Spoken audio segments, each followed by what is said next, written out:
श्रीमन नारायण नारायण नारायण बजमन नारायण नारायण नारायण श्रीमन नारायण नारायण नारायण गोविंद मेरो है गोपाल मेरो है कृपा के बिहारी नंदलाल मेरो है बांके बिहारी जय हो तुम्हारी जय हो तुम्हारी लाला जय हो तुम्हारी हरे रामा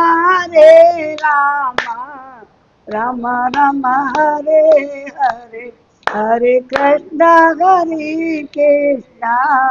कृष्णा कृष्णा हरे हरे हरे राम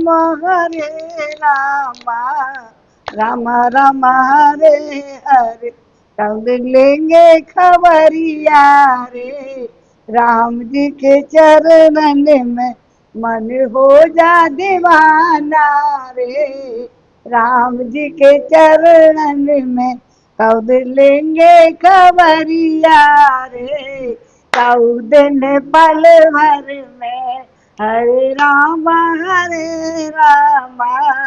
राम राम हरे हरे हरे कृष्ण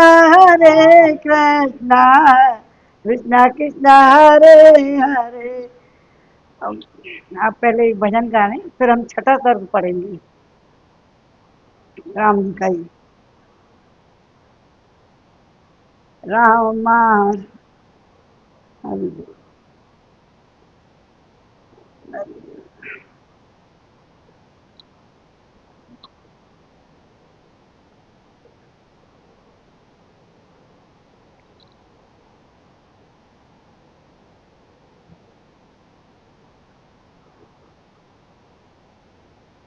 रामा रामा रटते रटते बीती रे उमरिया रामा रामा रटते रटते बीती रे उमरिया रघुकुल नंदन कब आओगे रघुकुल नंदन कब आओगे बिजली की डगरिया रामा रामा रटते रटते बीती रे उमरिया रघुकुल नंदन कब आओगे बिजली की डगरिया मैं सबरी बिजली की जाई मैं सबरी बिजली की जाई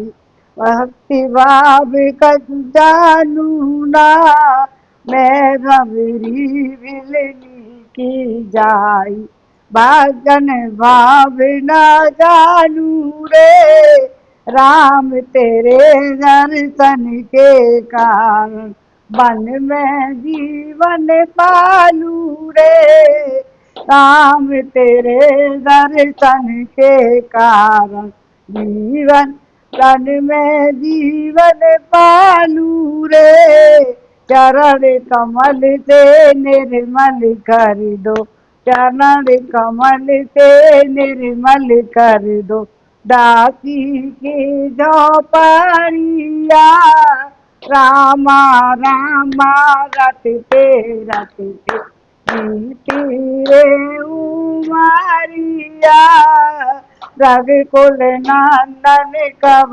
आओगे दिल्ली की डगरिया रोज सवेरे वन में जाकर तो फल चुन चुन के लाऊंगी रोज सवेरे वन में जाकर चुन चुन के फल लाऊंगी अपने प्रभु के सन्मुख रख के प्रेम से भोग लगाऊंगी अपने प्रभु के सन्मुख रख के प्रेम से भोग लगाऊंगी मीठे मीठे बेरन की मैं भर लाई सवारिया रामा रामा रटते रटते प्रीति रे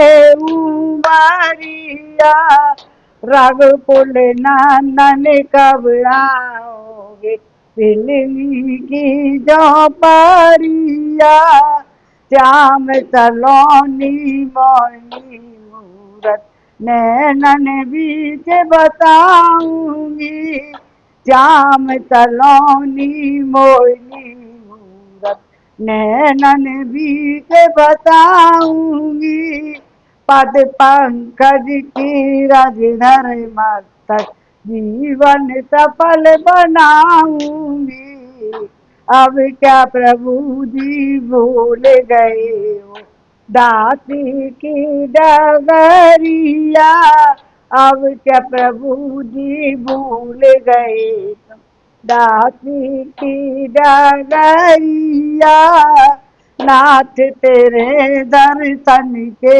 प्यासी मैं अब लायक नारी हूँ नाथ तेरे दर्शन की प्यासी मैं अब लायक नारी हूँ दर्शन बिन दो नैना तरस सुन लो बहुत दुखारी हूँ दर्शन के बिन नैना तरस सुन लो बहुत दुखारी हूँ हीरा रूप से दर्शन दे दो डालो एक नजरिया हीरा रूप से दर्शन दे दो डालो एक नजरिया रामा रामा रटते रटते प्रीति रे उमरिया रघुकुल नंदन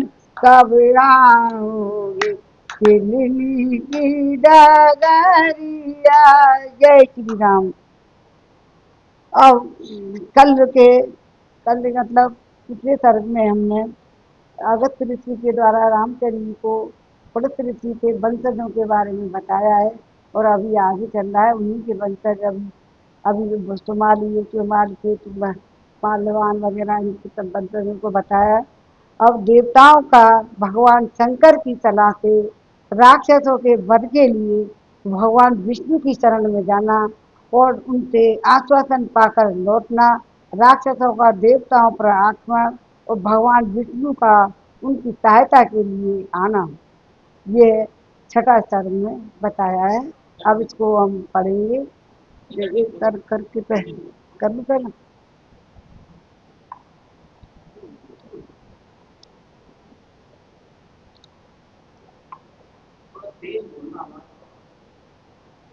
देवाध्यामाना देवाचरित्यक्ष तपोधना पर्याप्ता शरणम जगदेवं महेश्वरम।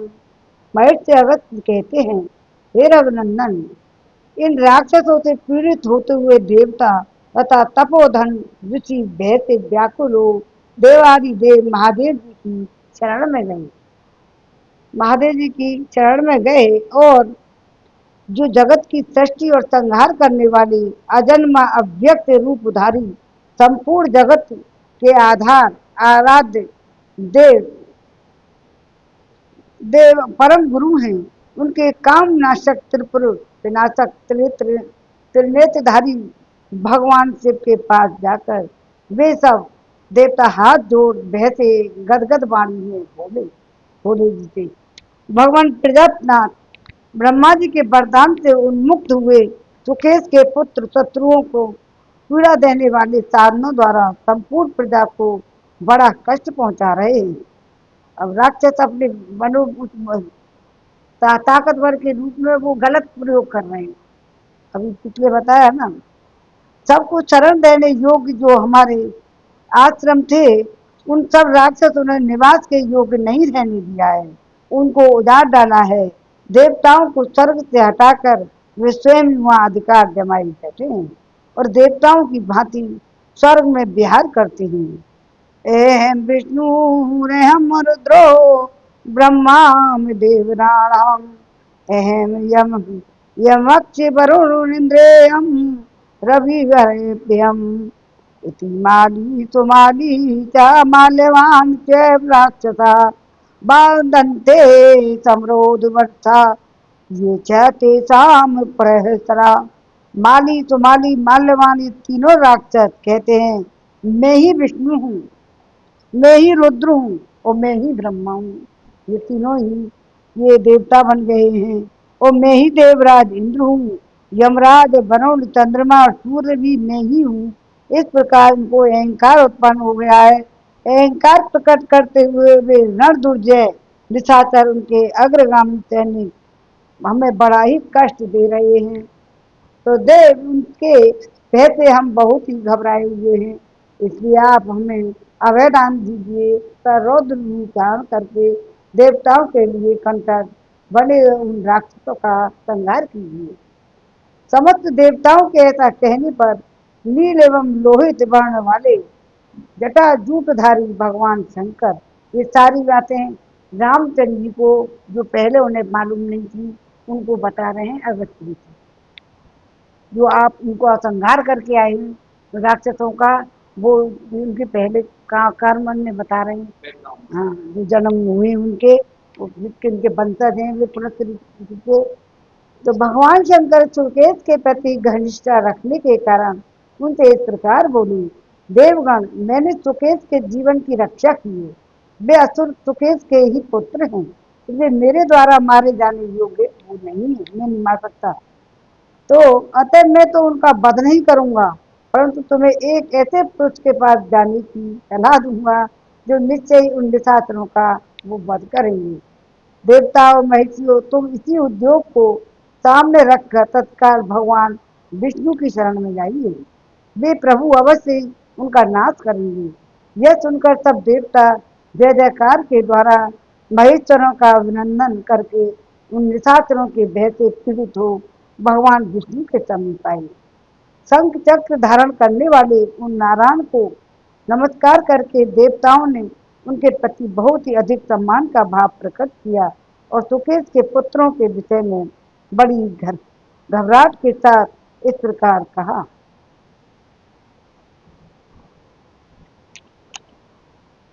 देव सुकेश के तीनों पुत्र त्रिविध अग्नियों के तुल्य तेजस्वी हैं। उन्होंने वरदान के बल से आक्रमण करके हमारे स्थान छीन लिए हैं। त्रिपुट पर्वत पर शिखर पर जो लंका नाम वाली दुर्गम नगरी है, वहीं रहकर वे निशाचर हम सभी देवताओं को कलेश पहुंचाते रहते हैं। मधुसूदन आप हमारा हित करने के लिए उन असुरों का वध करें। देवेश्वर हम आपके शरण में आए हैं, आप हमारे आश्रय दाता हूँ। अपने चक्र से उनका कमलोपम मस्तक काट कर आप यमराज को भेंट कर दीजिए। आपके सिवा दूसरा कोई ऐसा नहीं है जो इस भय के अनुसार अवसर पर हमें अभयदान दे सके। देव राक्षस मद से मतवाले हो रहे हैं और इस कष्ट को देकर हर्ष से पूरे नहीं समाते हैं। अतः आप सम्रांगण में सगे संबंधियों सहित उनका वध करके हमारे भय को उसी तरह दूर कर दीजिए जैसे सूर्य देव पहरे को नष्ट कर दीजिए। देवताओं का ऐसा कहने पर शत्रुओं को भय देने वाले देवादिदेव भगवान जनार्दन उन्हें अभयदान देकर बोले, देवताओं मैं सुकेश नामक राक्षस को जानता हूँ।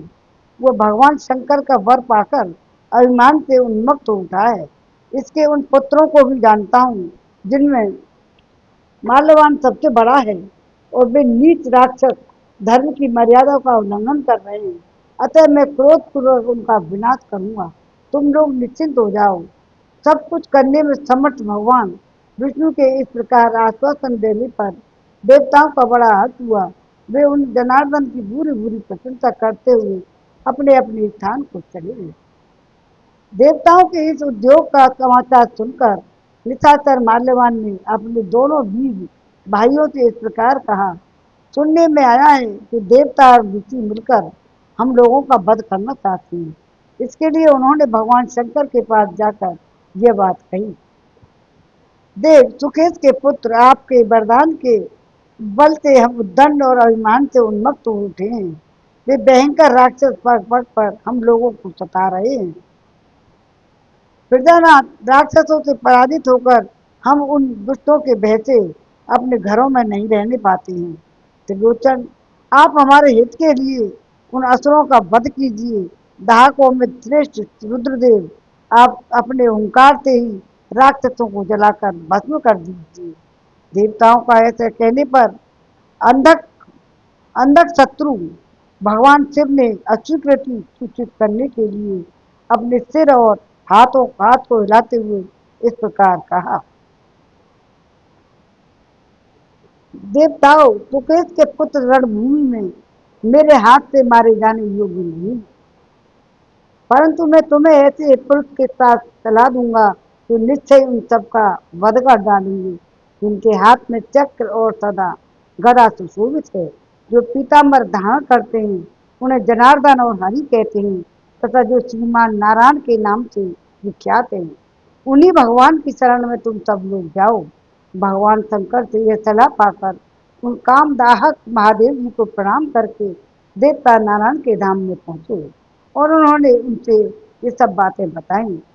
तब उन नारायण देव ने इंद्र आदि देवताओं से कहा, देवगण, मैं उन देवद्रोहियों का नाश कर डालूंगा, अतः तुम लोग निर्भय हो जाओ। राक्षस शिरोमणियों, इस प्रकार भयभीत देवताओं के समक्ष श्री हरि ने हमें मारने की प्रतिज्ञा की है, अतः अब सब विषय में हम लोगों के लिए जो उचित कर्तव्य हो उसका विचार करना चाहिए। हिरण्य हिरण्य हिरण्यकशिपु तथा अन्य देवद्रोही दैत्यों को की मृत्यु इन्हीं विष्णु के हाथ से हुई है। हिरण्यकश्यप वगैरह की हिरण्यकश्यप और अन्य देवद्रोही दैत्यों की मृत्यु इन्हीं विष्णु के हाथ से हुई है। नमुची काल ने वीर शिरोमणि संहार नाना प्रकार के माया जानने वाले राधे धर्मनिष्ठ लोकपाल जमलार्जुन, हार्दिक, तुम और निशुम्भ आदि महाबली शक्तिशाली समस्त असुर और दानव समर भूमि में भगवान विष्णु का सामने करके पराजित न हुए हों, ऐसा नहीं सुना जाता। उन सभी असुरों को सैकड़ों यज्ञ किए थे, वे सब के सब माया जानते थे। सभी संपूर्ण अस्त्रों में कुशल तथा शत्रुओं के लिए वो भयंकर थे। ऐसे सैकड़ों हजारों असुरों नारायण के देव ने मौत के घाट उतार दिया है। इस बात को जानकर हम सबके लिए उचित कर्तव्य हो वही करना चाहिए। जो नारायण देव हमारा वध करना चाहते हैं उन्हें जीतना अत्यंत ही मुश्किल कार्य है।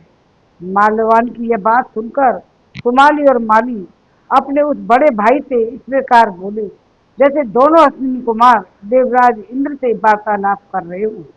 वे बोले, याक्षस राज, हम लोगों ने स्वाध्याय दान और यज्ञ किए हैं, ऐश्वर्य की रक्षकता उसका उपभोग भी किया है, हमें रोग व्याधि से रहित आयु प्राप्त हुई है और हमने कर्तव्य मार्ग में उत्तम धर्म की स्थापना की है।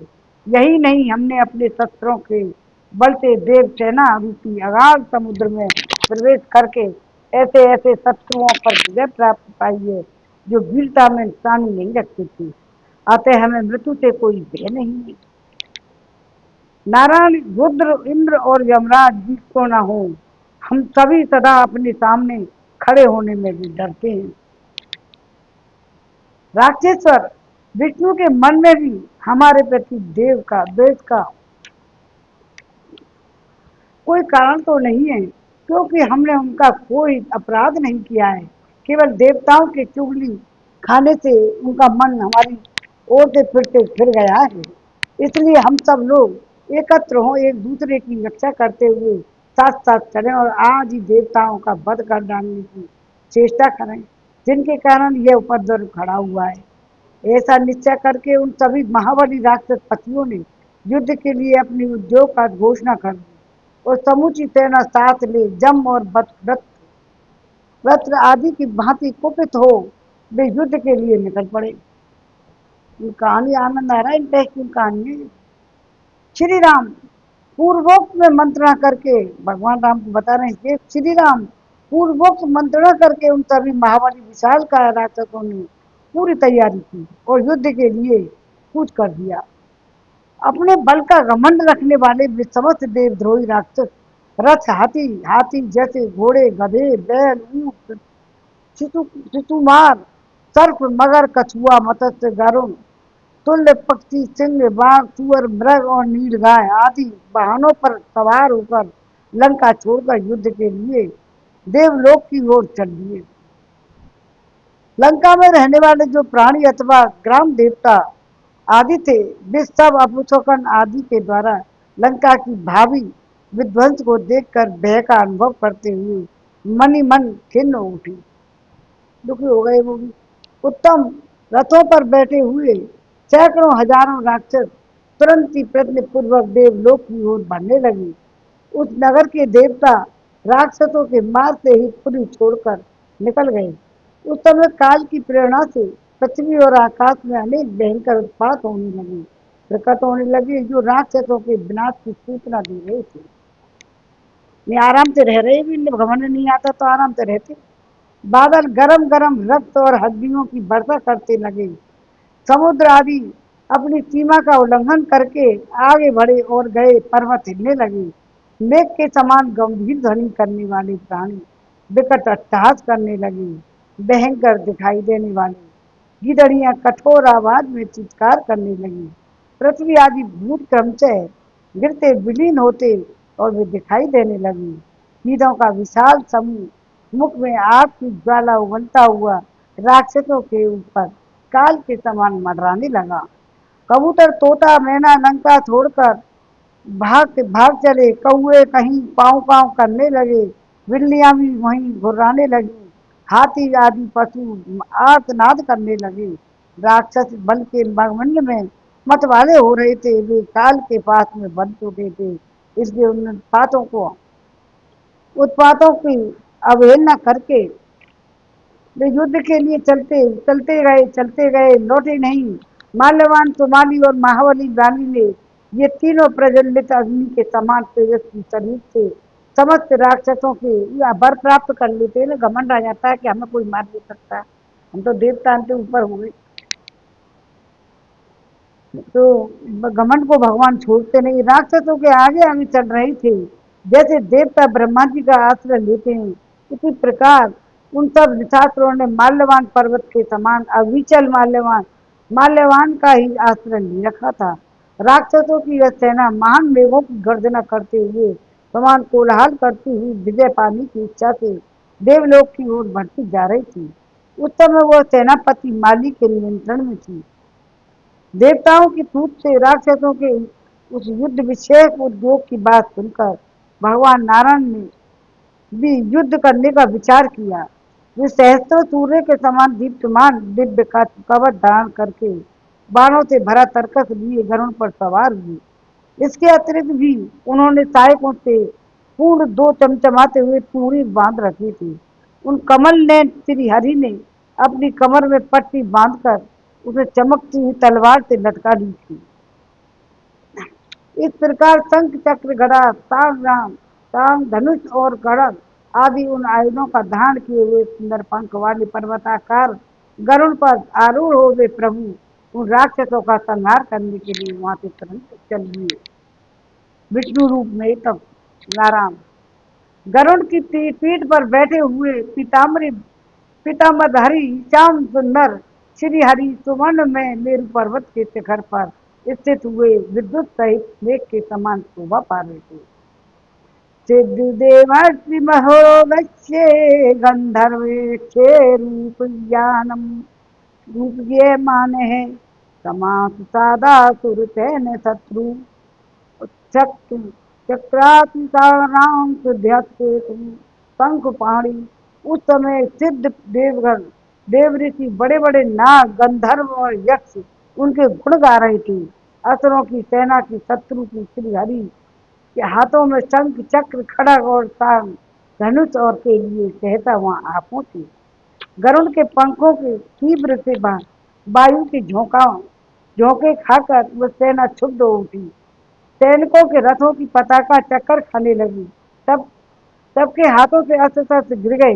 इस प्रकार राक्षस राज माल्यवान की समूची सेना कांपने लगी।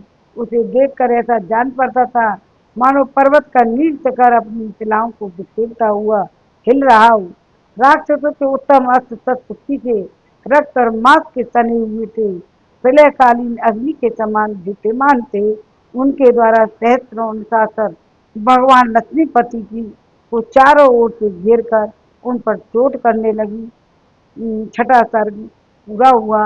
और मंगल भवन अमंगल हारी, द्रवहु सुदत रते अजर बिहारी, दिन दयाले व्रत संभारी, हरौ नाथ मम संकट भारी। अब एक तो मगा ली, गा ली। अब इसमें भगवान विष्णु दूसरे सप्त सातवें सर्ग में भगवान विष्णु द्वारा राक्षसों का एक बार संहार और उनका पलायन हो जाएगा। ये बाद में मारी जाएंगे रावण के राज में। नारायण गिरी ते नारायण गिरी ते तू गर्जन तो राक्षसाम्बुधा अर्धगन तो अस्त्र वर्षेण वाद्री मुमिना। अगस्त्य जी कहते, हे रघुनंदन, जैसे बादल जल की वर्षा से किसी पर्वत को आप्लावित करते हैं, उसी प्रकार गर्जना करते हुए वे राक्षस रूपी मेघ अस्त्र रूपी जल की वर्षा से नारायण रूपी पर्वत को पीड़ित करने लगे। भगवान विष्णु का श्री विग्रह उज्जवल श्याम वर्ण से सुशोभित था। अस्त्र शस्त्रों की वर्षा करते हुए वे श्रेष्ठ निशाचर नीले रंग की दिखाई देते थे, इसलिए ऐसा जान पड़ता था मानो अंजन अंजन गिरी को चारों ओर से घेर कर मेघ उस पर जल की धारा बरसा रहे हूँ। जब वर्षा ऋतु है आजकल, अब वर्षा ऋतु हो रही है, ये इस तरह को पढ़ने के बाद ये सब नरेंद्र जी सुनाएंगे अपनी अपनी शाम के बारे में भजन गाएंगे। भगवान विष्णु का श्री विग्रह उज्जवल श्याम वर्ण से सुशोभित था। अस्त्र शस्त्रों की वर्षा करते हुए भी श्रेष्ठ निशाचर नीले रंग के सम दिखाई देते थे, इसलिए ऐसा जान पड़ता था कि अंजनगिरी को चारों ओर से अंजनगिरी को चारों ओर से घेर कर मेघ उस पर जल की धारा बरसा रहे हैं। दोबारा पढ़ दिया है। जैसे सिद्धिदल धान आदि के खेतों में पतंगे आग में डंक मारने वाली मक्खियां मधु से भरे हुए घड़े में और मगर समुद्र में घुस जाते हैं, उसी प्रकार से राक्षसों के धनुष से छूटे हुए वज्र वायु तथा मन के समान वेग वाले बाण भगवान विष्णु के शरीर में प्रवेश करके इस प्रकार लीन हो जाते थे, जैसे प्रलय काल में समस्त लोग उन्हीं के प्रवेश कर जाते। रथ पर बैठे हुए योद्धा रथों सहित हाथी सवार हाथियों के साथ घुड़सवार घोड़ों सहित सब पैदल पाम पयादे ही आकाश में खड़े थे। उन राक्षस राजों के शरीर पर्वत के समान विशाल थे। उन्होंने सब ओर से शक्ति और सृष्टि और तोमर और बाणों की वर्षा करके भगवान विष्णु का सांस लेना बंद कर दिया, ठीक उसी तरह जैसे प्राणायाम द्विज के श्वास को रोक देते हैं। तुम्हारे प्राणायाम कि भगवान विष्णु को सांस लेना उन्होंने बंद कर दिया, ठीक उसी तरह जैसे प्राणायाम द्विज ब्राह्मण श्वास को रोक देते हैं। जैसे मछली महासागर को प्रहार करे, उसी तरह वे निशाचर अपने अस्त्र शस्त्रों द्वारा श्री हरि पर चोट करते थे।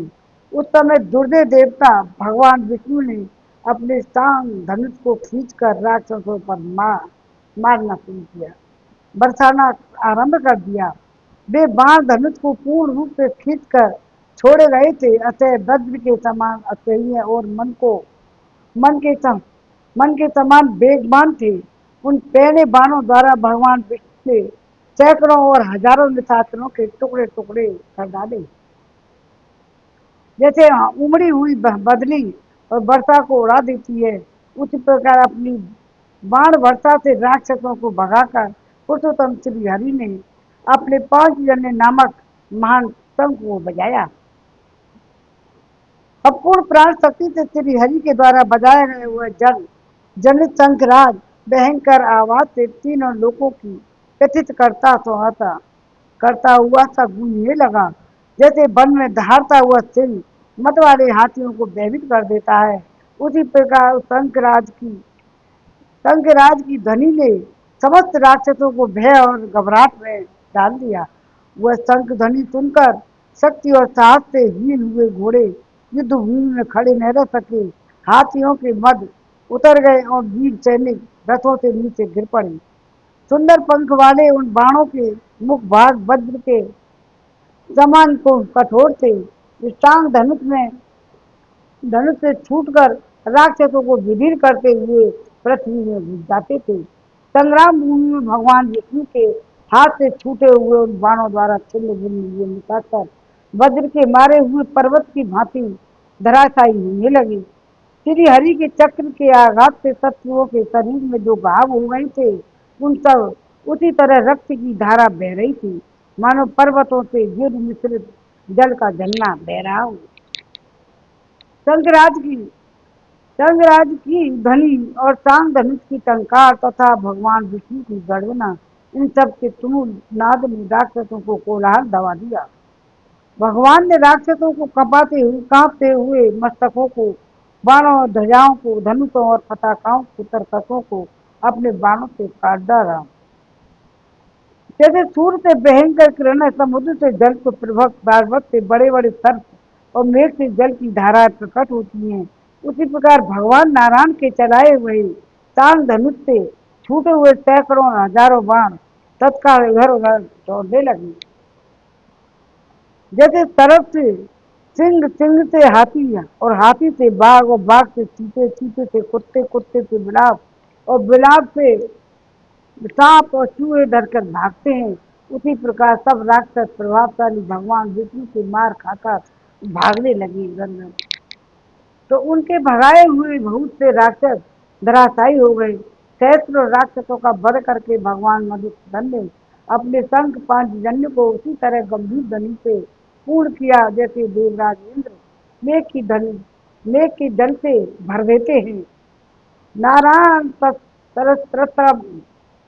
त्रस्तम शंखध्वनि विग्रहं यपौ लंकाभिमुखं प्रगहं राक्षस बलम। भगवान नारायण के बाणों से भयभीत और शंखनाद से व्याकुल हुई राक्षस सेना लंका की ओर भाग चली।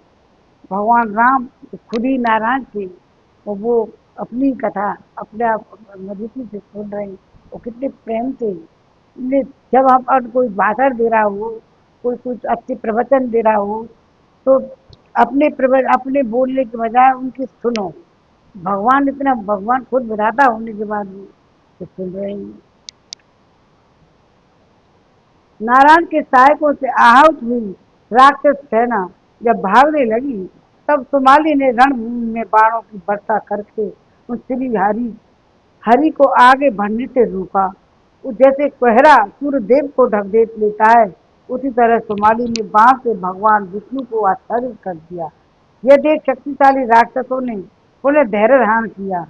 उस उस बलाभिमानी निशाचर ने बड़े जोर से गर्जना करके राक्षसों में नूतन जीवन का संचार करते हुए भी रोषपूर्वक आक्रमण किया। जैसे हाथी सूर को उठाकर हिलाता हो, उसी तरह लटकते हुए आभूषणों से युक्त हाथ को ऊपर उठाकर हिलाता हुआ राक्षस विद्युत सहित सजल दल डरते समान बड़े हर्ष से गर्जना करने लगा। तब भगवान ने अपने बाणों द्वारा गरजते हुए सुमाली की सारथी का जगमगाते हुए कुंडलों से मंडित मस्तक काट डाला। इससे उस राक्षस के घोड़े बेलगाम होकर चारों ओर चक्कर काटने लगे।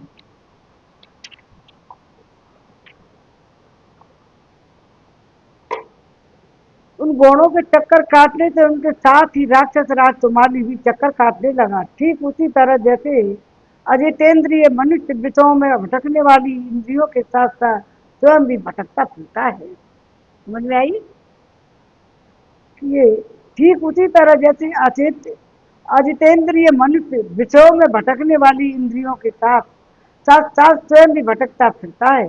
जब घोड़े रणभूमि में सुमाली के रथ को इधर उधर लेकर भागने लगे, तब माली नामक राक्षस ने के युद्ध के लिए उद्यत हो धनुष लेकर गरुण की ओर धावा दिया। राक्षसों पर छूटे हुए महाबाहु विष्णु पर आक्रमण किया, तो माली के धनुष से छूटे हुए सुवर्ण विभूषित बाण भगवान विष्णु के शरीर में उसी तरह घुसने लगे जैसे पक्षी पौंछ पर्वत के छिद्र में प्रवेश करते हैं। जैसे जितेंद्रिय पुरुष मानसिक व्यवस्थाओं से विचलित नहीं होता, उसी प्रकार रणभूमि में भगवान विष्णु माली के छोड़े हुए सहस्त्रों बाणों से पीड़ित होने पर भी क्षुब्ध नहीं हुए। तदंतर खड़ग और गदा धारण करने वाले भूत भावन भगवान विष्णु ने अपने धनुष की टंकार करके माली के ऊपर बाण समूह की वर्षा आरंभ कर दी। वज्र और बिजली के समान प्रकाशित होने वाले बाली के शरीर में बाण बाली के शरीर में घुसकर उसके रक्त पीने लगी, मानो सर्प अमृत रस का पान कर रहे हों। अंत में माली को पीठ दिखाने के लिए विवश करके शंख चक्र गदा धारण करने वाले भगवान श्री हरि ने उस राक्षस के मुकुट ध्वज और धनुष से काटकर घोड़ों को भी मार गिराया। रक्त विहीन हो जाने पर राक्षस प्रवर माली गदा हाथ में लेकर कूद पड़ा, मानो कोई सिंह पर्वत के शिखर से छलांग मार के नीचे आ गया हो। जैसे यमराज ने भगवान शिव पर गदा का इंद्र के पर्वत पर वज्र का प्रहार किया हो, उसी तरह माली ने पक्षीराज गरुड़ के ललाट में अपनी गदा द्वारा गहरी चोट पहुंचाई। माली की गदा से अत्यंत आहत हुए गरुड़ वेदना से व्याकुल हो उठे। उन्होंने स्वयं युद्ध से विमुख होकर भगवान विष्णु को भी विमुख सा कर दिया। मालू ने गरुड़ के साथ जब ये भगवान विष्णु को युद्ध से विमुक्ता कर दिया, तो वहां जोर जोर से गरजते हुए राक्षस का महान शब्द गूंज उठा। और गरजते हुए राक्षसों का यह सिंहनाद सुनकर इंद्र के छोटे भाई भगवान विष्णु अत्यंत कुपित हो सिंहनाद सुनकर इंद्र के छोटे भाई भगवान विष्णु अत्यंत कुपित हो पक्षीराज की पीठ पर फिर से होकर बैठ गए। इससे वह राक्षस उन्हें दिखने लगा। उस समय परांग मुख होने पर भी श्री हरि ने माली के वध की इच्छा से पीछे की ओर मुड़कर अपना सुदर्शन चक्र चलाया। बस इंद्र के छोटे भाई खुद ही भगवान विष्णु, वो अलग होंगे क्या? भाई छोटे भाई भगवान विष्णु अत्यंत कुपित होकर वही नहीं भगवान उस समय इच्छा से पक्षी की ओर मुड़कर अपना सुदर्शन चक्र चलाया। भगवान विष्णु ने छोटे भाई बोल रहे तो इंद्र देवताओं का राजा बना रखा है ना हरि।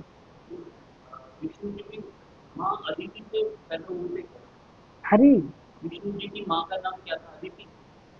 देवता है तो आदि विष्णु जी की माँ कहाँ है? वो तो खुद अपने आप उतर हुए थे। तो गरजते हुए राक्षसों का वह सिंहनाद सुनकर इंद्र के छोटे भाई भगवान विष्णु अत्यंत कुपित हो पक्षीराज की पीठ पर फिर से होकर बैठ गए। इससे वह राक्षस उन्हें देखने लगा। उस समय परांग मुख होने पर भी श्री हरि ने माली के वध की इच्छा से पीछे की ओर मुड़कर अपना सुदर्शन चक्र चलाया। सूर्य मंडल के समान उद्दीप्त होने वाले काल चक्र सुदर्शन उस चक्र ने अपने प्रभा से आकाश को उद्भासित करते हुए वह माली के मस्तक को काट गिराया। चक्र से कटा हुआ राक्षस राज माली का यह भयंकर मस्तक पूर्व काल में कटे हुए राहु के सिर की भांति रक्त की धारा बहाता हुआ पृथ्वी पर गिर पड़ा। इससे देवताओं को बड़ी प्रसन्नता हुई। फिर साधु साधु भगवान साधु ऐसा कहते हुए सारी शक्ति लगाकर जोर जोर से देवता सिंहनाद करने लगे। माली को मारा गया देख सुमाली और माल्यवान दोनों राक्षस शोक से व्याकुल हो सेना सहित लंका की ओर भाग गए। इतने ही वरुण की पीड़ा भी कम हो गई। वे पुनः संभल कर लौटे और कुपित हो पूर्वत अपने पंखों की हवा से राक्षसों को फिर खदेड़ने लगे। कितने ही राक्षसों के मुख कमल चक्र के प्रहार से कट गए। गदाओं के आघात से बहुतों ने बक पिस्तल चूर चूर हो गए। हल्के फल से कितनों की गर्दन उतर गई। मूत्रों की मार से बहुतों के मस्तक की धज्जियां उड़ गईं। तलवार का हाथ पड़ने से कितने राक्षस टुकड़े टुकड़े हो गए। बहुत तेरे बाणों से पीड़ित हो तुरंत ही आकाश से समुद्र के जल में गिर पड़े। और भगवान विष्णु भी अपने धनुष से छूटे बाणों और अश्वियों द्वारा राक्षसों को विदीर्ण करने लगे। उस समय उन विषात्रों के खुले हुए केश हवा में उड़ रही थी। पीताम्बरी श्याम सुंदर श्री हरि विद्युन माला मंडित महान मेघ के समान सुशोभित हो रहे थे। राक्षसों की यह सारी सेना अत्यंत उन्मुक्त की प्रतीत होती थी। बाणों से उनके छत्र कट गए थे, अस्त्र शस्त्र गिर गए थे, सौम्य वेग दूर हो गया था, आंखें बाहर निकल आई थी, उन सबके नेत्र भय से चंचल हो गए थे। जैसे सिंहों द्वारा पीड़ित हुए हाथियों की चीत्कार वे एक साथ प्रकट होते हैं, उसी प्रकार प्राण प्रसिद्ध नरसिंहधारी भगवान श्री हरि द्वारा रोंदे गए उन निशाचर रूपी गजराजों के हाहाकार में वेद साथ साथ प्रकट हो रहे थे। भगवान विष्णु के बाण समूह से आवृत हो जा वो अपने सहायकों का परित्याग करके निशाचर रूपी काले में उसी प्रकार भागे जा रही थी जैसे हवा के उड़ाए हुए वर्षाकाली मेघ आकाश में भागते हुए दिखाई देते हैं।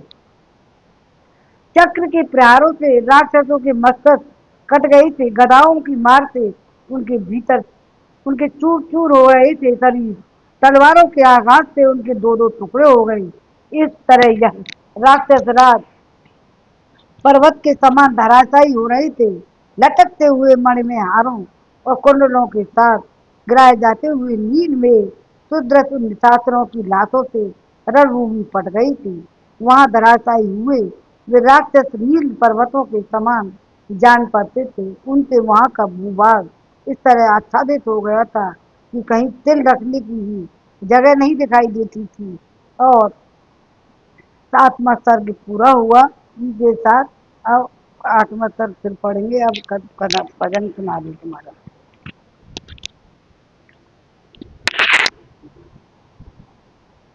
नारायण नारायण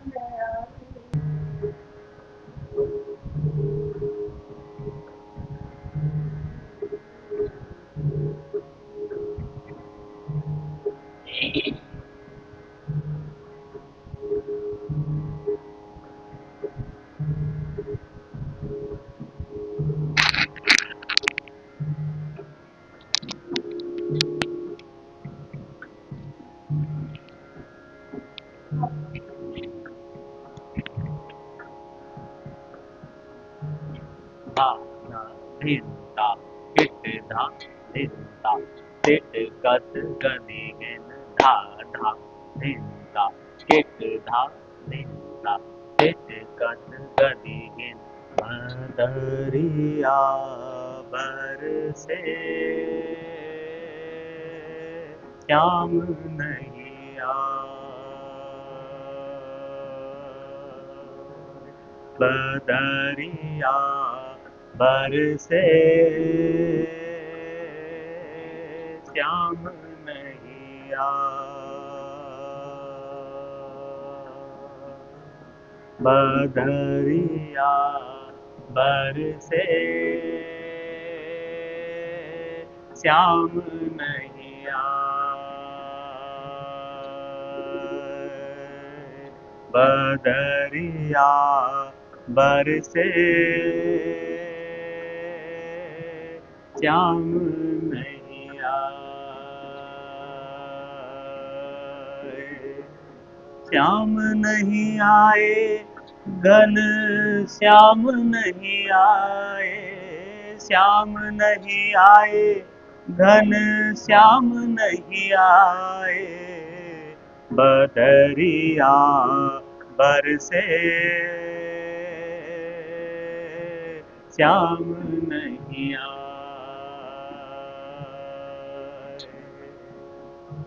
बदरिया बरसे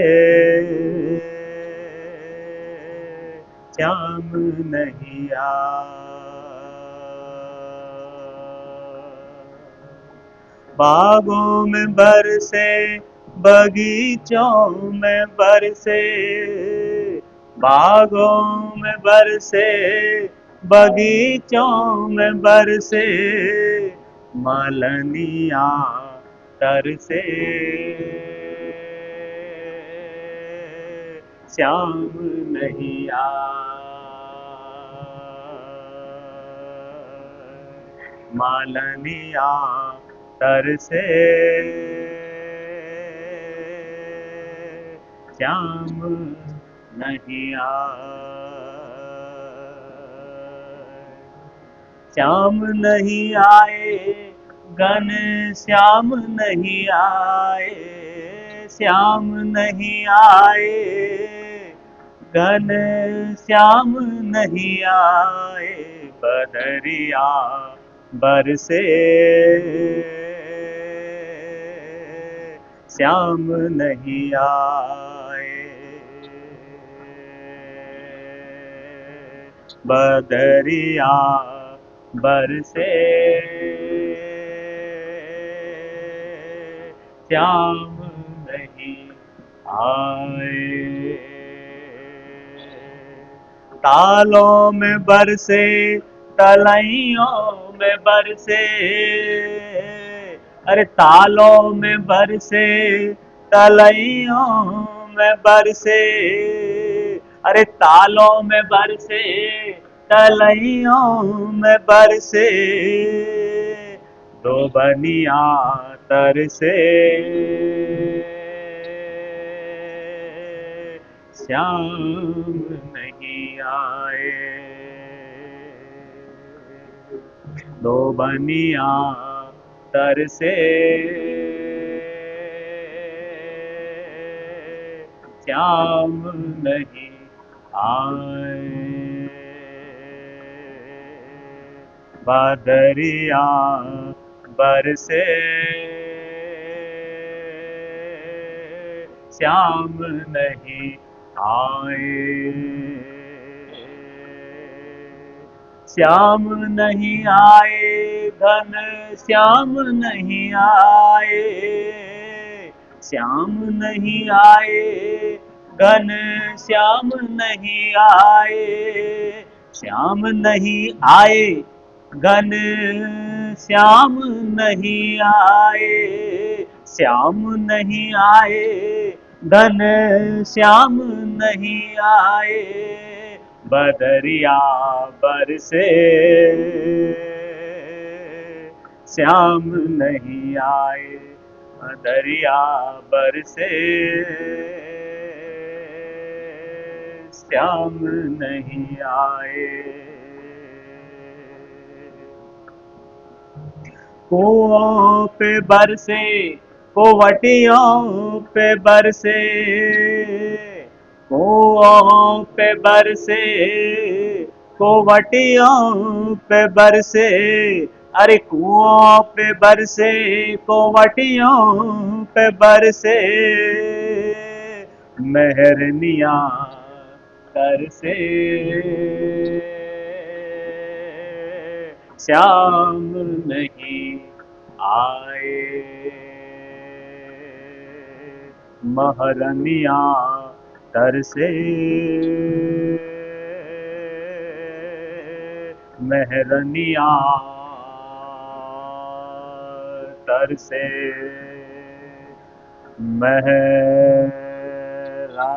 मेहरनिया तरसे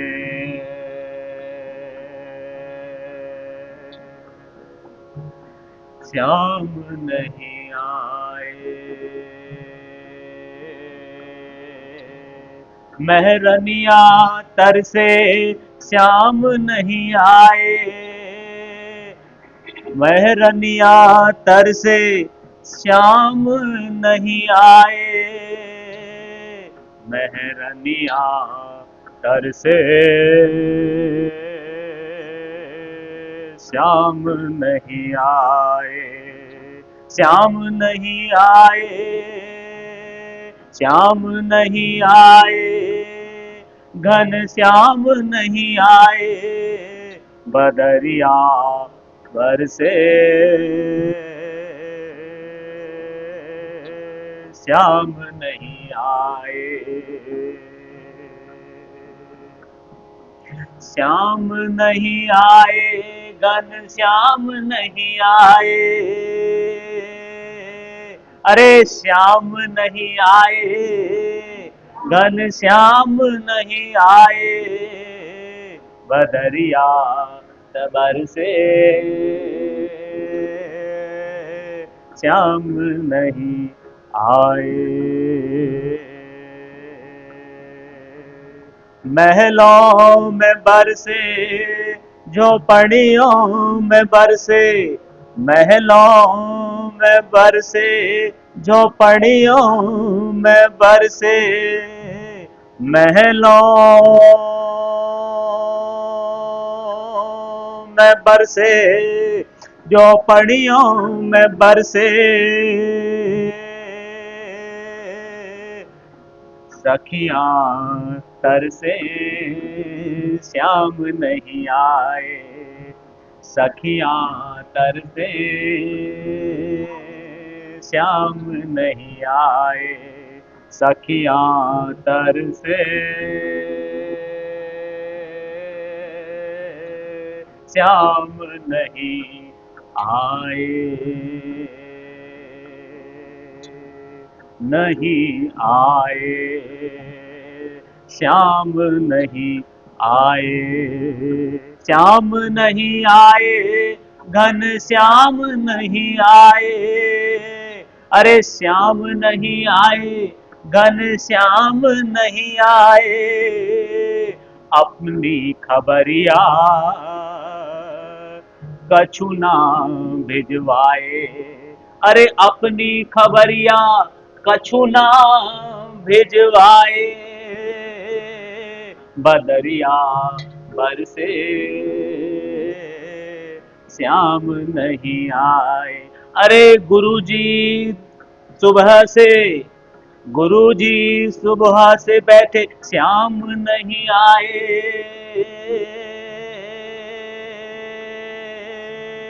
श्याम नहीं आए, घन श्याम नहीं आए, बदरिया बरसे श्याम नहीं आए, अरे श्याम नहीं आए, घन श्याम नहीं आए, श्याम नहीं आए, घन श्याम नहीं आए, श्याम नहीं आए, घन श्याम नहीं आए, बदरिया बरसे श्याम नहीं आए, बदरिया बरसे, बदरिया बरसे, बदरिया बरसे श्याम नहीं आए, नहीं आए, नहीं आए, नहीं, बदरिया बरसे श्याम नहीं आए, श्याम नहीं आए, घन श्याम नहीं आए, बदरिया बरसे श्याम नहीं आए, बदरिया बरसे श्याम नहीं आए, श्याम नहीं आए, श्याम नहीं आए। हाँ जी गुरु जी लीजिए, ये लीजिए।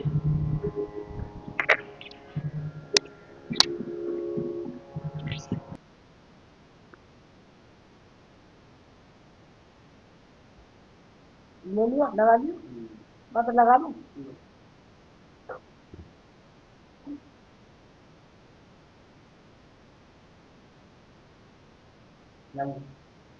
इन्होंने तो दे दिया।